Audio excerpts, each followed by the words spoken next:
Okay, now let us see how regression analysis and regression model can be developed between natural recharge behaviors and geosystem parameters. So first, it is necessary now to generate a standardized numerical database to perform geostatistical analysis such as regression analysis. What we can do, we need to first generate database on natural recharge. So as we discussed earlier, this can be calculated by differentiating pre-monsoon and post-monsoon water level data.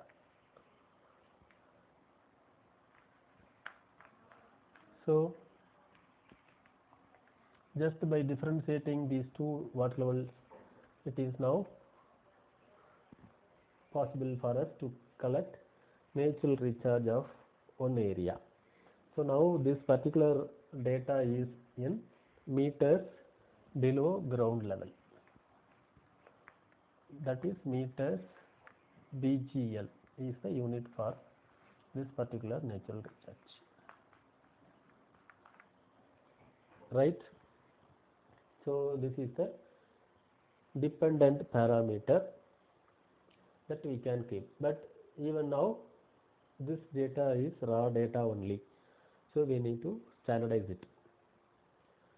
Okay, standardization of database can be done once all the independent parameter databases are generated.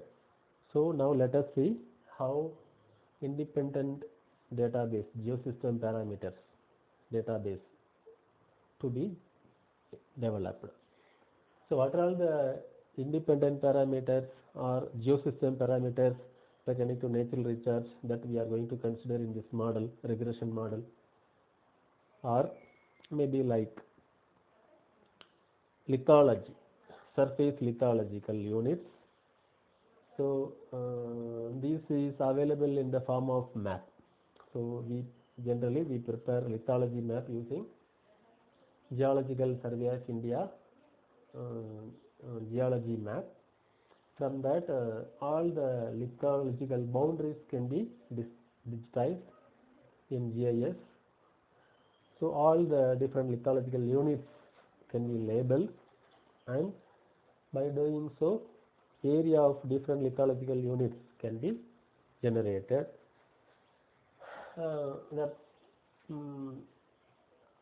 The problem is this lithology is available throughout the study area, but as far as natural recharge is concerned, this natural recharge is available only for sample wells only, sample well locations only. That means in an area, in few places, if this is our study area, and only in few places you will be having control wells through which you might have collected water level details pre-monsoon and post-monsoon seasons, and now you might have calculated natural recharge for only these many wells available in your study area as point information. But as far as lithology is concerned, lithology is available in the form of area data, maybe like this. So this may indicate granite, this may indicate maybe charnakite, or this may be like hornblende biotite. Likewise, there are several lithological units available in our study area. So area features are digitized and we have generated spatial database. But now we want to have only numerical database out of this lithology. How to convert this spatial data to numerical data, and that too,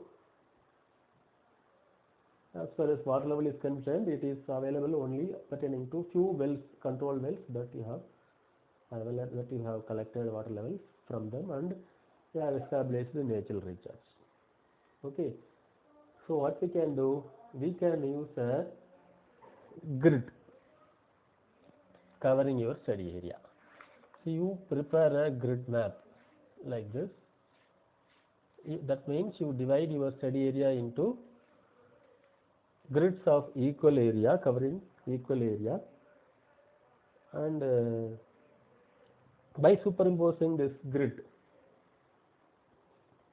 you can establish the lithology of the every grid in your study area, and for each and every grid you can tell about the control of lithology over the availability of groundwater or occurrence of groundwater. So if the lithology is weathered, porous and pervious for the circulation and infiltration of surface water into the ground, so that groundwater is plenty, availability is very good, then that particular lithological unit can be given with high value, numerical value. So you need to categorize the available lithological units based on the favorability of groundwater occurrence. So lithological units that controls the occurrence of groundwater, based on that you can categorize them most favoring to least favoring. So least favorable lithological units will get lesser values, and most favorable lithological units will have higher values. Right? So you can allot values to the different lithological units. Accordingly, each and every grid having different types of lithological units and their aerial expense in every grid can determine the value of each grid as far as lithology is concerned, as far as groundwater availability. Right? So this is how spatial database can be converted into numerical database for a grid. That too uniform. In a uniform number of grids you will be having for your study area. So as far as water level, that is natural recharge is concerned, you need to go for interpolation methods, which will help you to generate a grid-wise database that on a natural recharge for the entire study area. So in the similar way, by superimposing a grid map over water natural recharge data, you can collect natural recharge value for the entire area grid-wise. So for the grid, for your study area, the grid numbers will be uniform as far as water natural recharge, uniform as far as lithology, and other geosystem parameters what we are going to discuss now. And that's the third database is on geomorphology or structure. As far as structures are concerned, you know, lineaments and its density. Not only lineaments, we can also include fault systems or shear zones or whatever the different types of structures which enhances the occurrence of groundwater in that area. And you need to calculate the density. So definitely density is a number, but it has got a different unit than your natural recharge. Natural recharge has got a unit of meters below ground level.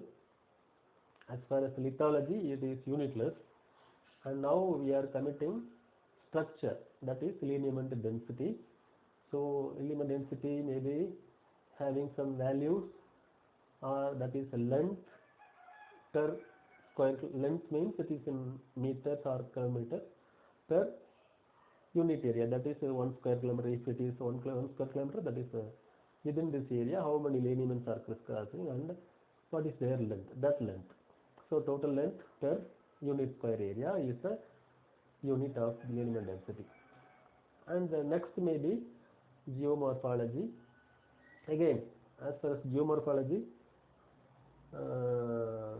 favorable geomorphological landforms for the occurrence of groundwater, we need to order them so in such a way that high favorable geomorphological units can be kept at the first level, and their order of in the order of decreasing favorability we can order them, and the last geomorphological unit may be the least favorable geomorphic landform, which is allowing very least amount of recharge and hence less occurrence of groundwater. So accordingly we can also assign values to the different geomorphic landforms by superimposing the same grid over the study area. Grid-wise numerical database on geomorphology can be established. Again, this geomorphology has got no unit. And the next geosystem parameter may be thickness of weathered zone. So probably thickness of weathered zone, not only that, thickness of topsoil, thickness of weathered zone, thickness of fractured zone, and the depth to bedrock. This database is available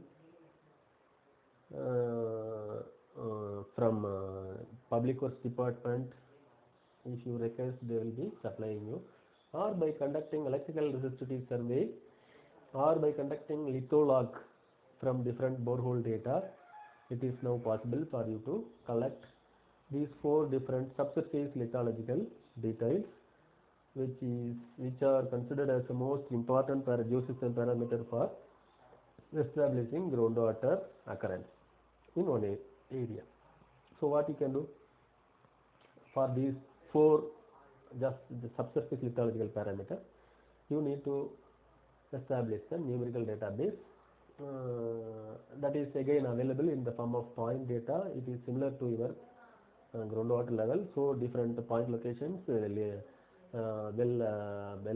means well log details or resistivity sample location surveys, through which they have conducted the survey and collected the database. So these details will be available. So by plotting these locations and by entering these values, thickness of topsoil, weathered zone, fractured zone, and depth to bedrock in meters below ground level, this numerical database will be available in GIS. By interpolation methods, it is possible for us to generate contours. So by superimposing grid map over these contours, it is now possible for us to derive values, grid-based values for thickness of topsoil, grid-based values for thickness of weathered zone, fractured zone, and depth to bedrock also.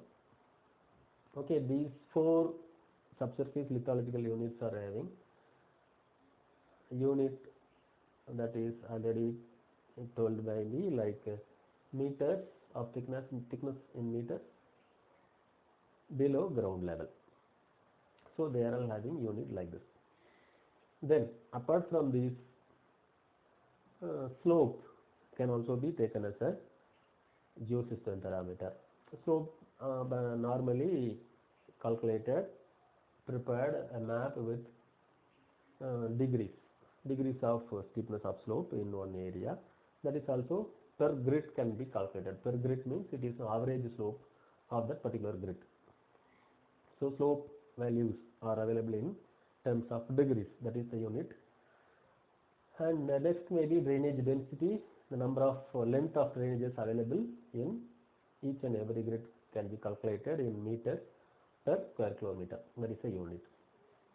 And land use land cover can also be considered for natural recharge and the occurrence of groundwater also.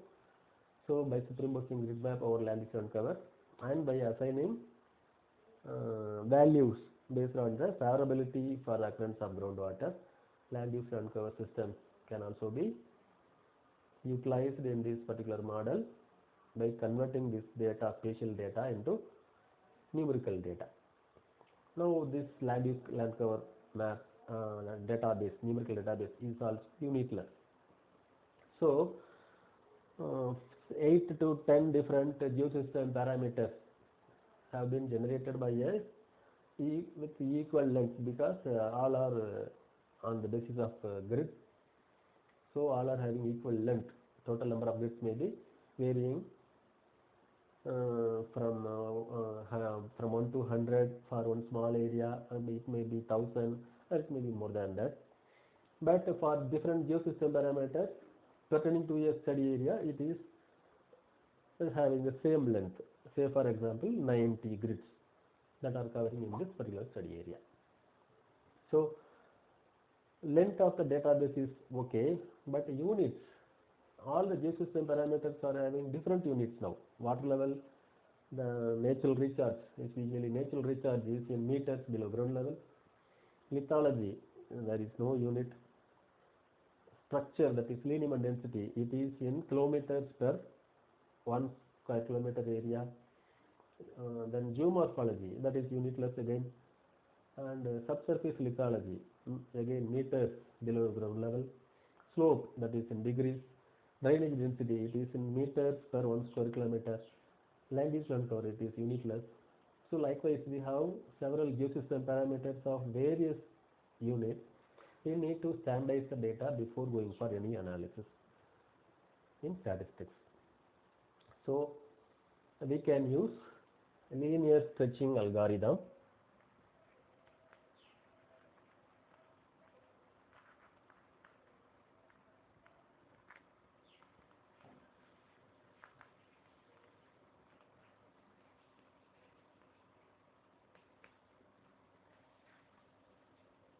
Linear stretching algorithm. So to standardize our geosystem parameters database, so it will stretch all the values having different units into a range, a particular range, say 1 to 100. Whatever the values available in your geosystem parameter database, grid-based database, will be converted by identifying the minimum value in each parameter and the maximum value available in each parameter. That will get stretched into 1 to 100, so that all the parameters are having values from 1 to 100 only. And because of that, we need not worry about the units, though different geosystem parameters are having different units. Once it is standardized, that will become a standard geosystem database, that is considered as a standard geosystem database, which can be directly used for making statistical model like regression model. So get into regression model, it will ask us initially to define what is the dependent parameter and what are all the independent parameters. Just by selecting natural recharge as dependent parameter, now all are entered in Excel, so it is easy now to run the statistical analysis, maybe stat graph. Okay, like that there are a number of statistical analysis available, analysis tools available in GIS package, can be downloaded from different websites, so that can be used. So we can define the dependent parameter as natural recharge by selecting that natural recharge. Then all the other geosystem parameters can be put under independent parameters. By running correlation analysis, it is possible for us to establish the relationship between different parameters including natural recharge. It will tell you what is the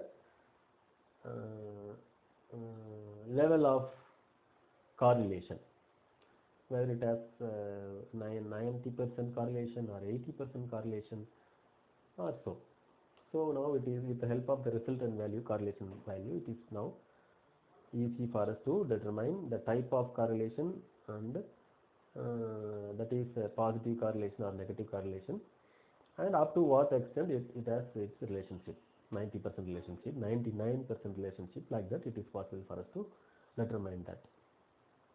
Okay, now at this stage we can remove the parameters which are all not at all having any relationship with natural recharge.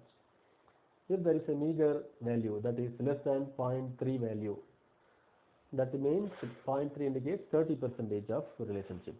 So the parameters which are all having less than 0.3 value can be removed from your database totally. And or if you want to correctly see the relationship, what you can do is running factor analysis. While running factor analysis, it will list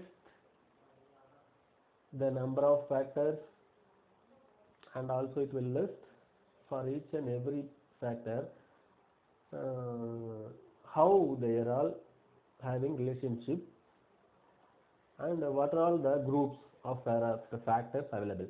So whether this one particular area, maybe this area having some relation with thickness of topsoil, thickness of weathered zone, thickness of fractured zone, and natural recharge seems to be having positive correlation.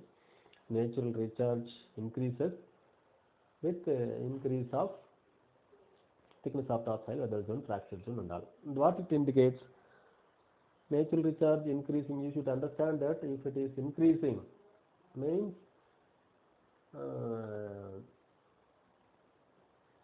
natural recharge values are increasing means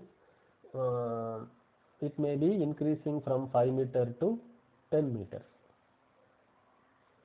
That indicates high level of recharge. So earlier it was like 15 meters, now it becomes 10 meters. So recharge was 10 meters. So earlier it was 5 meters, now it becomes 10 meters of recharge. That means the system, geosystem parameters are porous and pervious. That allows the surface water to percolate inside, and that in turn increases the groundwater level. That has positive correlation, positive relationship. Similarly, for different zones, factor analysis groups the parameters and lists.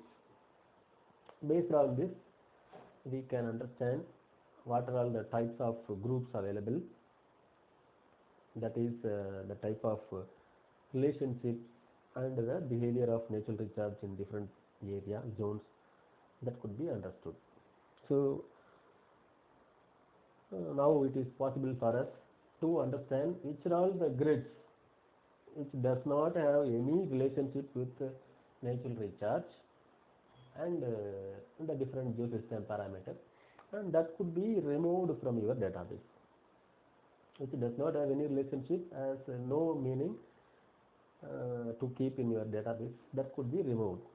So by keeping only those grids which are all having good relationship with natural recharge and geosystem parameters can be kept with your database. That is, refine your database by removing the unwanted grid values and go ahead with the regression model with the refined database. Okay. So while doing regression analysis, you need to specifically mention which is the refined natural recharge data, which is the refined geosystem parameter based data. And while refining, it is also possible for us to understand the type of geosystem parameter which does not have any relationship and which does not induce natural recharge or groundwater recharge. So that parameter can also be removed from your analysis. So number of geosystem parameters may also be reduced. The number of grids that you have generated database can also be reduced while refining, which will be directly used for regression modeling. So while running with this refined database, this regression model will give you a result showing constant coefficient A, constant coefficient B1, constant coefficient B2, B3, B4, B5, whatever the number of geosystem parameters you have given as input will be given, and along with this constant coefficient B's, they will have some signs like positive sign or negative sign, and with the coefficient value. So these coefficient values and signs could be multiplied with the respective geosystem parameter value in that grid, put it in the equation, and it is now possible for you to derive the amount of natural recharge that you can get from that particular area after monsoon. So we can build an equation with this particular result of a regression model, that is maybe like this: natural recharge is equal to constant coefficient A multiplied by constant coefficient B1 into some value, maybe 0.003 plus constant coefficient B2 multiplied with 0.072 minus, like that it goes on. What now, how many parameters you are considering, for those parameters it will be giving number of constant coefficient B2 and its value, which can be multiplied. So once by multiplying these values and along with the constant coefficient A, you will get natural recharge of that particular area. So for each and every grid, now the equation is useful to find out the amount of natural recharge that is going to happen in your area according to the existing geosystem in that area. Okay.